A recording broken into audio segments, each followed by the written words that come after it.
Welcome to my Throwback Thursday review of Goodfellas. What is Throwback Thursday? When this baby cinephile, me right here, watches films for the first time that my community votes on. And not only is it the first time I'm watching Goodfellas, this is the first Martin Scorsese film I've ever seen. I know, what? But I'm glad I finally got to rectify that. Let's get into the good. This is a dramatized version of real life Italian mobsters. He brings the culture and the characters to life. He really talks about or really displays visually how back in the 50s, how Italians were and how the camaraderie and how they came together and didn't really have any outsiders.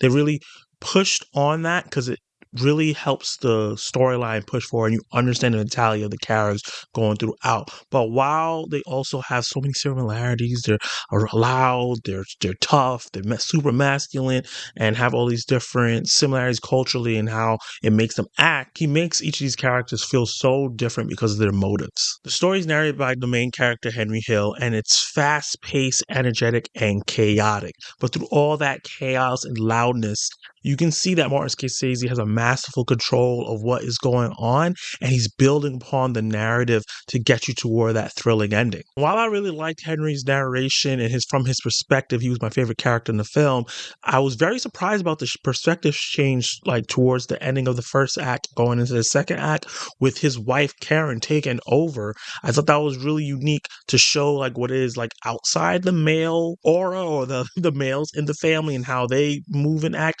how the women see how everything is going, how they ignore certain things, how they know how certain things are going on, and how she felt even more of an outsider because she's not fully Italian, she's Jewish, and she's marrying into this Italian mob, and her motives and why she sticks with him despite the terrible things he does. And while it was narrated by Henry, he seemed like this noble gangster that wanted family, but when we see it from her eyes, you can see that he has a lot more similarities with his compadres that he looks down on than we thought. The trio of Henry, James, and Tommy, oh man, I really, really love their chemistry together, especially when they got older and we got, Joe Pesci, Robert De Niro, and the amazing Ray Liotta as the main character, Henry. Their rise together was just so entertaining, and the way they sold it to me while I'm watching the movie made me want to join the Italian mob. I really, really enjoyed and was having a lot of fun watching them just tear through so much things, the robberies, the beating the people up, and the camaraderie they had together. It was like a brotherhood of people who were not really family, but became family and were protecting each other and wanted to live a better life than they had a chance to if they didn't do the things they did. Even though I don't condone, obviously, the things that they did, I understand it because how it was explained. So it was really heartbreaking to see the downfall of the family, how greed and ego and in case of certain characters, homicidal psychosis really, really tore them apart and really, really destroyed the family from the inside. When Paul had control and he was the main guy and everybody was paying attention to him and following his rules, things were running smoothly. But as soon as they start not listening to him and not doing the rules that he applied, things start falling into chaos and they started going against each other. And I thought that was also fascinating. As the rise was fascinating, I think the downfall was as fascinating. And as this mob starts slowly falling apart, people are getting knocked off and whacked, and the eye and all these other agencies are starting to infiltrate and get into the mob and figuring out what things are going on and getting wiretaps and getting evidence and all that. I just found it funny that Henry, who ends up, becoming the rat, becoming the snitch, getting witness protection because he knows he's next to get whacked and he doesn't want to die and he doesn't want his family to die. The life that he was running away from by joining the mob, the boring, secure, blue collar life where you can't afford fancy coats and things, but you can survive, he ends up getting in the end because he loses everything. So the life that he was running from, he ends up going to anyway. A boring, suburban, blue collar life where he doesn't do anything super exciting. He has to stick to his one wife, and he can't really travel and do all the extravagant things that he was doing throughout the movie. I thought that was very ironic and really fitting. Now let's talk about characters. Despite him being a horrible person, especially the second and third act of the film, and when we shift perspectives to Karen, we see how he really is and all the cheating and thing he was doing. I think Henry Hill was my favorite character. I really, really like his rise through the mob ranks, and I think Ray Liotta did a fantastic job as the lead here, especially amongst such great actors like Robert De Niro and Joe Pesci and other actors in here that was fantastic as well. I just think that, and rest in peace to Ray Liotta as well. I just think that he was fantastic in terms of having so much charisma. I love that he was this like noble gangster. He didn't want to murder people. He was okay with roughing them up, but he wasn't okay with killing really. And how he was trying to always protect people from James and Tommy. And anytime they started going crazy, he's like, "Just chill out. I got you. Stop." And they end up not listening, and then they get whacked. And it was always him trying to stop it from happening because he wasn't comfortable with these things. Even when they ended up killing that mobster that was made that came out of jail and they had to bury him, he was throwing up. He's not used to things. He stays away from those things because that's not the part of the lifestyle that he cares about. He doesn't care about the murders and the killing. He just wanted to live a better life than he was living before. And I thought that was really fascinating and made him stand out so much because you can see everybody else was just so quick to want to kill and he wasn't into that. So it made him a very compelling character, him just rising through the ranks, how hard he worked, but then seeing how his ego, his selfishness, his greed, and him not following Paul's rules anymore led to his downfall and him losing everything he built up, using phones when they told him not to because they know that their phone lines will be recorded, and just they started to feel like they were becoming untouchable. And it was really interesting to see how him, who was the most paranoid out of the bunch, really lose that wall that he had to protect himself. James, played by Robert De Niro. Robert De Niro is a pro. We all know he's one of the best actors of all time. He did a fantastic job here. He had so many great one-liners. He had so many great one-on-one moments with multiple characters and great chemistry with them. One of my favorites is when they finally pull off this big $6 million heist and all these family members are buying these expensive things only a few weeks after the heist, after he told them do not do that and wait because it's hot, there's heat on them and people are watching, and he's just slapping them up and telling them like stop, and he makes this conscious decision of like, okay, I just got to get rid of all these people before they get me in trouble. And that journey of him just starting to whack off everybody and Henry kind of narrating, say, "Oh, I'm safe," and you realize, in my head I'm like, no, I don't think you are.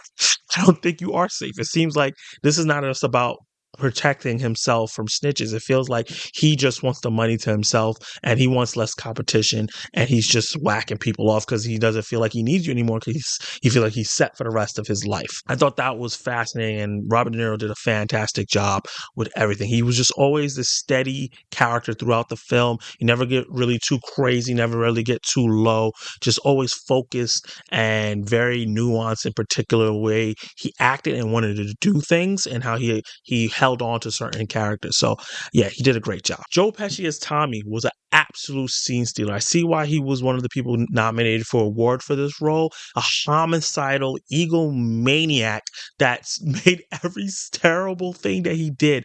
He did horrible thing after horrible thing in this film, but it was so entertaining because Joe Pesci was so fun, so funny, and so insane. And you can see where it started. That famous scene that I've seen imitated multiple times, even in wrestling, the bloodline kind of imitated that famous scene where he said, "You think I'm funny? You think I'm funny?" That whole tense scene, you could see that's where the homicidal and the craziness started to bubble up from him, and it just got worse. And he's the one out of the three main trio that really thought he was untouchable. And I was just waiting for the other foot to drop on him because he was just killing people just off whim, just when he felt insulted. And it's just funny that when he killed off that maid man, and I thought that was just a weird moment that they just had in the film, for it to come back maybe like 45 minutes in the movie when he was feeling like he was about to get made. And in my head, I'm like, really, him out of the three of them, he's the one that's going to get made? The one that's the hothead and is crazy? And so when he got shot right in the head, right in his face, to the point where they couldn't have an open casket, I thought it was really fitting for and cathartic for a death for him, since he was such a terrible person. And the fact that they brought that back from all the way from like an hour before in the movie, and how that tied in together and why they did it, just makes just beautiful harmony. Film's editing was almost perfect. It made the movie feel fast-paced for the most part of the film. It went from scene to scene seamlessly, and just you really knew where you were in the story at all times and what time period you were in because of the cinematography, how great it was, the set design, the outfits, and the music. All that stuff transitioned really well as they went from decade to decade. We started in the middle 50s, we got to the 60s, 70s, eventually the 80s, and you can tell what part we were in, and the feel kind of slightly changed. Not too much, but slightly changed, so you know that we're in a different decade. The clothes, the cars, the houses they live in, the things in their house, the technology starting to evolve, and I think that was genius to show their growth. I did find it funny that they had Robert De Niro in the beginning playing a 29, 28-year-old, because I was like, there's no way that he looked like that at 29, 28. He looked like an old man in his 40s already. And I was like, what? And then the whole time, Ray Liotta was supposed to be playing a 20-year-old this whole time. And I was like, what? This man looks 60. But the movie was done so well that I just accepted that that's what these characters are supposed to be, and just ran with it. And the fact that they didn't lean on the fact that they were those ages throughout the film really helped. So it helped me not break my focus or break the absorption that I had into the movie. And man, the violence in this film, gritty, visceral, and just so sudden. There was some scene, like violent scenes that were like built up, but a lot of them was just really, really sudden. And because Joe Pesci's character was so chaotic and crazy, or sometimes it was just because the person was just pissed off right there in the moment. But I think the way they built up Morris's death was just to show the genius of this film and the way it happened. Just the filmmaking there, the way it was pulled out, and you're like, what are they going to do to him? The whole time I'm wondering, what are they going to do? Are they going to shoot him? Are they going to take him out somewhere? And then just the screwdriver to the back of your head, I was like, wow, that is insane. It was just, I don't know, it was just so visceral, and it was just done so well. My only negative for this film is that while most of the film is fast-paced and goes with a really great energy, there's a slowdown in the middle of the film where they really focus on Henry's cheating. And I think that while it is an integral part of the story to show what he was doing to Karen and how that affected him, and show her, from her perspective, how things were happening, I think that they focused so long on that part that they did not need to, and they could have cut it down maybe by half, and we would have still got the same point, especially since he ended up like not learning his lesson and cheating anyway later on in the movie with the coat girl. I just think that they could have cut that down just a bit, and we could have had a little bit of a tighter film that, my attention started wondering, like, okay, what are we doing here? What's the point of this? Because the cheating part didn't really come full circle in the film. It wasn't like, I think Janice, the person that he was cheating on with, didn't come back to snitch later on, where it was like, damn, see, you messed up by doing that, and then she snitched. They didn't do that in the film.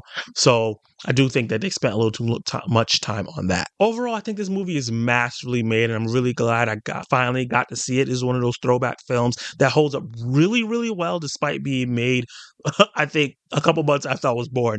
And I think that this is really true cinema here. Despite the subject matter not really, or the type of movie not really fitting with me too much, I'm not really into mobster films. The movie is highly entertaining, really well made, and just has a great aesthetic around it that really keeps you engaged and engrossed. So with that said, I'm going to give Goodfellas a B+. Did you like it? Did you hate it? What would you rate Goodfellas personally? Let me know all your favorite moments from the movie down below. Drop all your favorite quotes from all your favorite characters. There are tons of them. My favorite one being Joe Pesci's like, look, a wing. You like wings? That I almost burst out in tears from laughter from that moment, because he just sold it so well. Like the video, get this video popping, subscribe to the channel, and hit that notification bell so you can notify my reviews, reactions, live discussions, and join this growing community. And you can watch more of my content right now.